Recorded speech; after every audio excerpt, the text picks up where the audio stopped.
Ever feel like someone hit the fast forward button on the future, especially when it comes to AI? Yeah, it's like every day there's something new. Exactly. So we're diving into this book, Renaissance Now, by Karima Moore, and he's looking at how AI is going to impact us, like, in the next few years, not some distant future. What I found fascinating is how he blends fiction with these really grounded predictions. It's like taking a peek just around the corner, Yeah.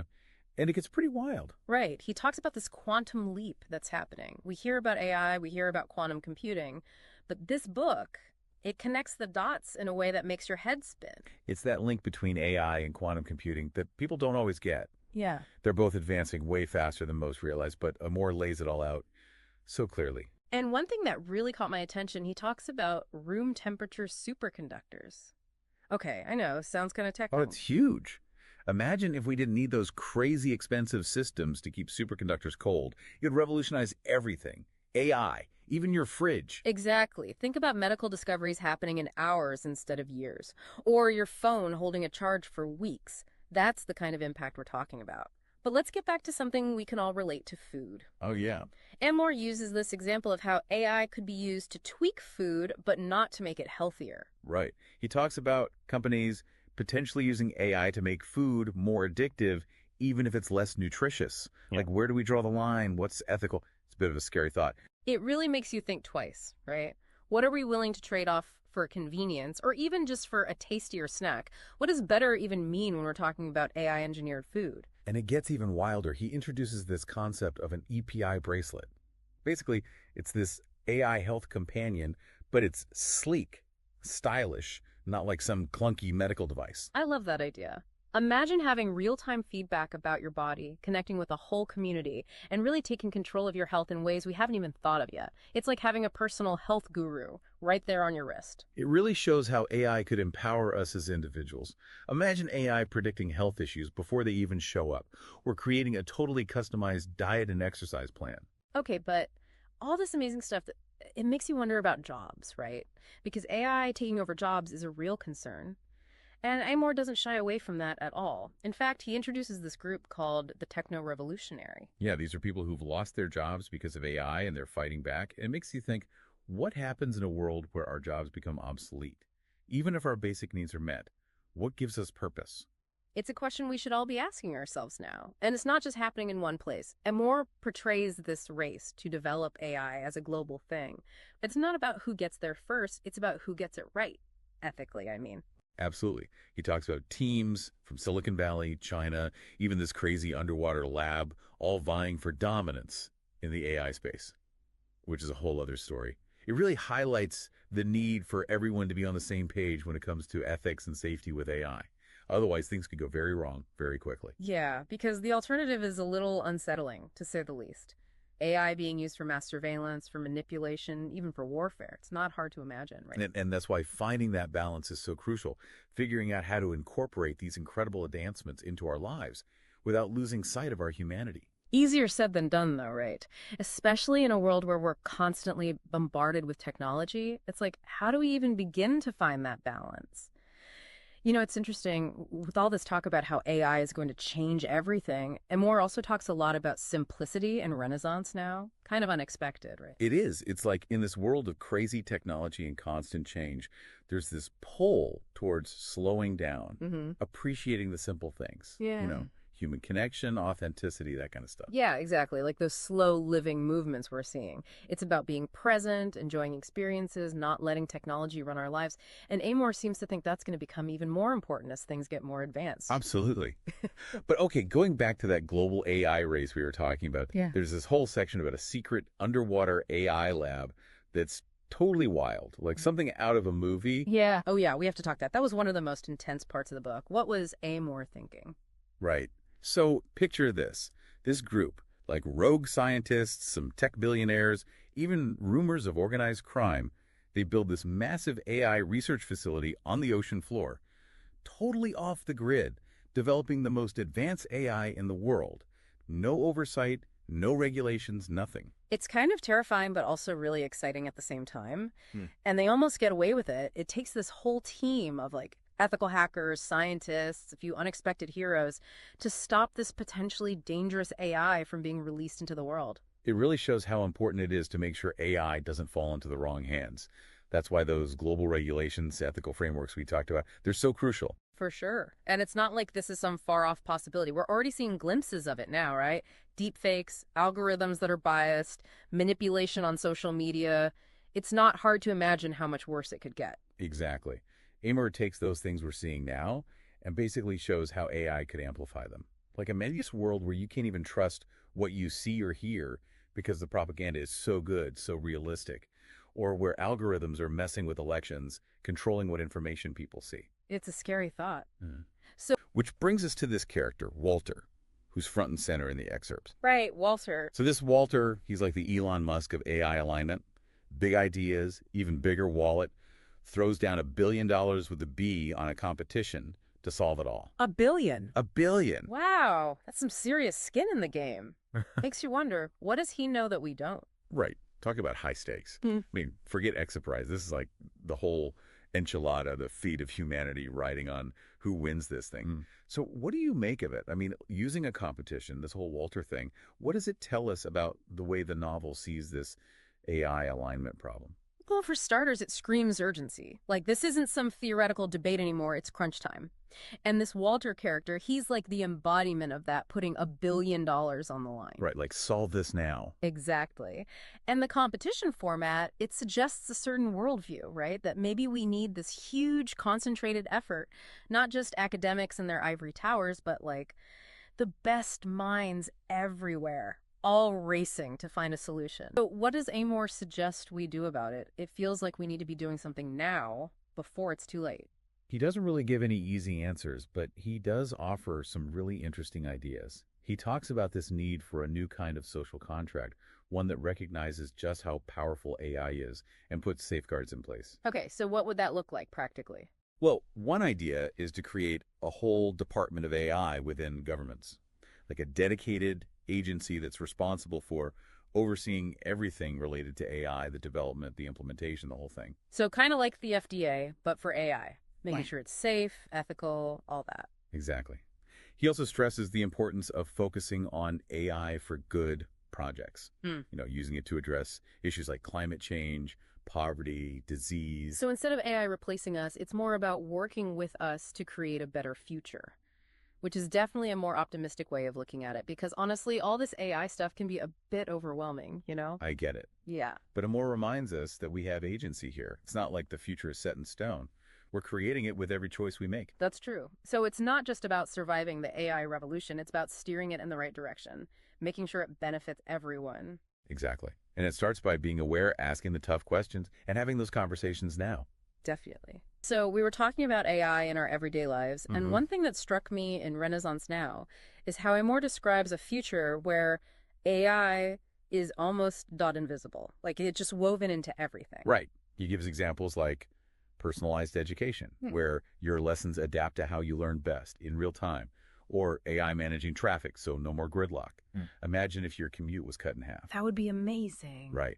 And he even talks about AI assistants that can help you with like everything, your finances, making appointments, even writing a book if you want. It's not about AI replacing us, but making us even better, giving us more time to focus on what matters. And speaking of what matters, one of the things I found most interesting was how Amor tackles AI and jobs. Because it's not just about jobs going away, it's about entirely new ones being created. Absolutely. Like he talks about AI ethics consultants, helping companies navigate the whole moral side of this technology, or AI-assisted creativity, where artists and designers are using AI to push the boundaries of what's possible. It's already starting to happen, but Amor takes it to a whole other level. It's exciting to think about the possibilities, but Amor doesn't just focus on the good stuff, right? He also talks about the potential downsides of all this. Yeah, definitely. He has some really big questions, like what happens to human connection when we're interacting more and more with machines? And how do we make sure everyone has access to these technologies? The digital divide is a real concern. Right, so it's not about pretending there are no challenges, it's about facing them head on. And Amor really stresses that we're not just along for the ride. We have a say in how this all plays out. Exactly. Talking about some far-off sci-fi future, but the AI that's right here, right now, changing the game as we speak. It really feels like that, doesn't it? It's not even a question of if AI will shape our future anymore, but how. Exactly. And that's what makes this deep dive into Renaissance Now so fascinating. The book throws us right into a high-level AI ethics conference. But here's the thing. It's happening at UM6P University in Morocco. Yeah, right off the bat, that setting really caught my eye. I mean, it challenges those assumptions we often have about who's leading this global AI conversation. Totally. But before we get ahead of ourselves, let's back up a bit and set the stage. So Renaissance Now drops us right into this conference where everyone's laser focused on AI ethics. Basically, how do we ensure we develop this technology responsibly? The book highlights 12 key ethical dimensions, kind of like a moral compass for AI development. And it's really critical to be thinking about this now, especially as we're on the brink of something huge with general artificial intelligence, GAI. GI. Yeah, so think of AI that can basically outperform humans, but not just in like specific tasks, but across the board. It's a game changer for sure. Exciting, but also, raises some serious questions about control, about the consequences. It's almost like we're handing over the keys to a superpowered car before we've even figured out the driving test, right? Exactly, exactly. And that's why this book really emphasizes the urgency of this moment. Like, we need to nail down these ethical frameworks now before things advance even further. So of those 12 ethical dimensions, are there a couple that really stuck out to you as particularly crucial? Well, one that immediately comes to mind is this call for global cooperation on AI regulation. Like, the book even suggests something as big as an international treaty to prevent, some kind of AI arms race between nations. An international treaty for AI, wow.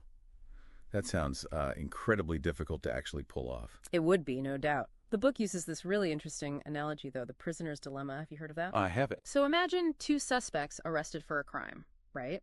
If they both stay silent, they get a lighter sentence.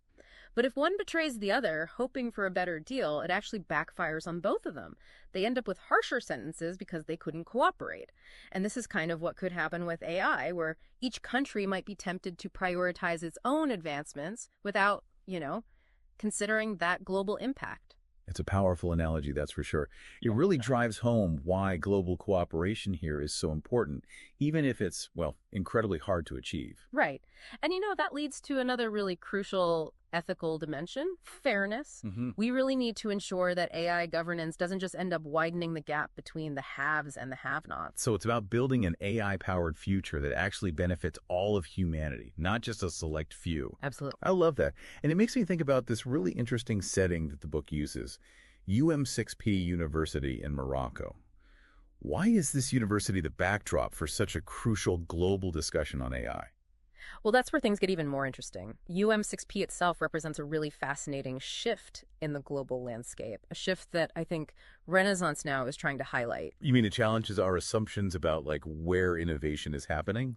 We tend to think Silicon Valley, right? Yep. Not necessarily Morocco. Exactly. We often fall into this trap of thinking about AI development as, centered in these very specific regions or led by certain countries. But UM6P, this thriving hub of research and technology in Morocco, it really flips that script on its head. I love that. It's like the book is saying, hey, the future of tech, it's not a one-way street. Yeah. But there's more to it than just the location, right? I mean, the book really seems to emphasize UM6P's diverse environment as a key factor here. Oh, absolutely. The book talks about UM6P as this incredible melting pot with students and faculty from all over Africa and beyond. And this diversity, it's not just a nice to have, it's essential, especially when we're talking about tackling these big, complex global issues like AI ethics. You bring together those different backgrounds, different ways of thinking, you're much more likely to uncover those blind spots. Right. Challenge assumptions, come up with more well-rounded solutions. Exactly. It's like that saying, if you're the smartest person in the room, you're in the wrong room. That's a good one. You need that friction, to really push the boundaries of what's possible. Totally. And speaking of pushing boundaries, that's one thing I really appreciated about Renaissance Now, is how it goes beyond just the technology itself, It dives into those ripple effects of AI on everything. I mean, we're talking politics, social structures, even warfare. Okay, now that's something I definitely want to dig into a bit deeper. We're talking about autonomous weapon systems, like machines actually making life or death decisions on the battlefield. That just, It feels like something straight out of a movie. It does, doesn't it? But the thing is, these systems, they are being developed. This is real. And to the book's credit, Renaissance Now doesn't shy away from tackling this really, really complex issue. So how does the book even begin to approach that? Because that just seems like a minefield of ethical dilemmas. It is a minefield, but you know what? One of the most interesting points the book raises is that this rise of AI in warfare, it could actually, maybe counterintuitively, lead to a decrease in armed conflict. Wait, really? Less fighting?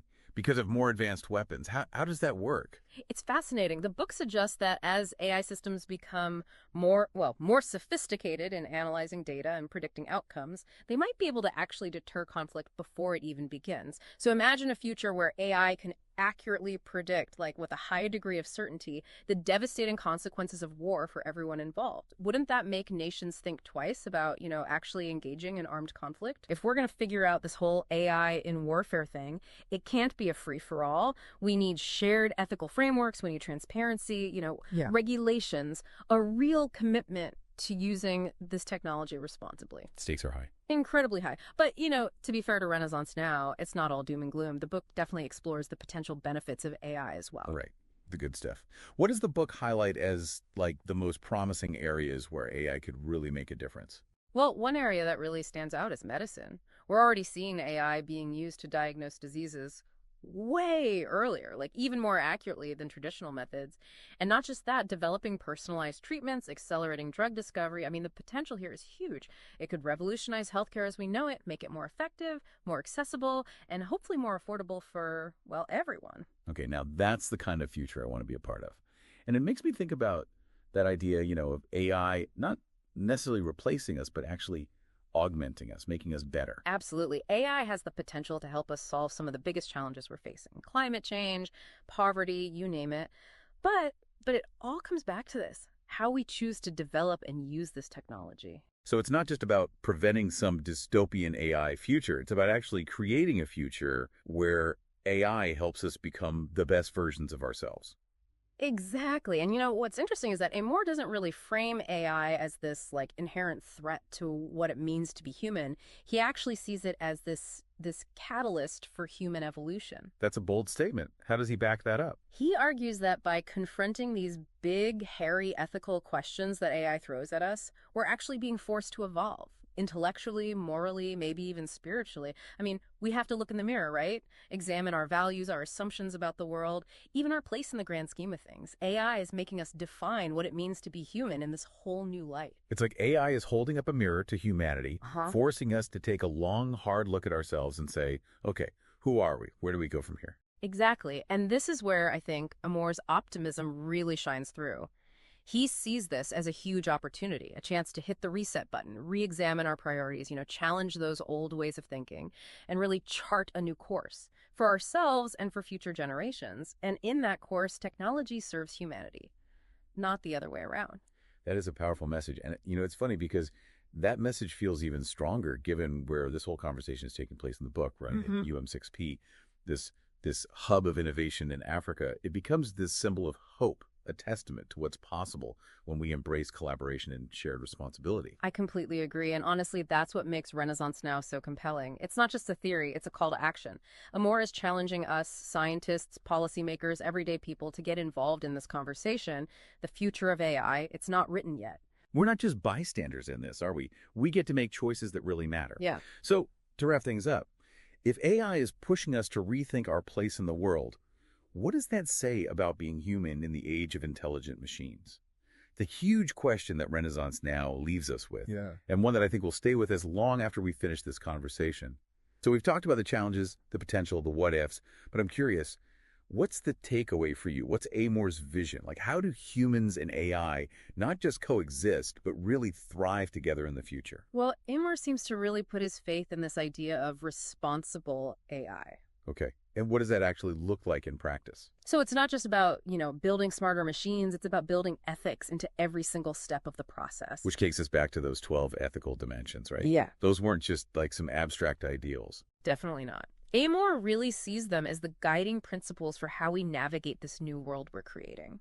I mean, it's kind of a lot of pressure, right? It is a lot. To say, okay, these 12 things, these are going to be the things that make or break humanity as we know it. It's a huge responsibility. And he argues that if we really weave those principles into the fabric of AI, like if human well-being is the top priority, if we're making sure the benefits are accessible to everyone, then we're on the right track. So it's not just about avoiding some dystopian AI nightmare future. It's about actually creating a future where AI helps us reach our full potential. Which, now that I say that out loud, that's a huge idea. It is huge. So as we wrap up this deep dive into Renaissance Now, what's the one big takeaway you hope people walk away with? That even though the future seems like it's changing faster and faster, we shouldn't be afraid of it. We need to embrace it, but not blindly. Question it, understand it, and most importantly, shape it in a way that aligns with our values. Perfectly said. So if this really is the dawn of an AI-powered renaissance, let's make sure it's one that benefits all of us. Thanks for diving into Renaissance Now with us. We'll see you next time.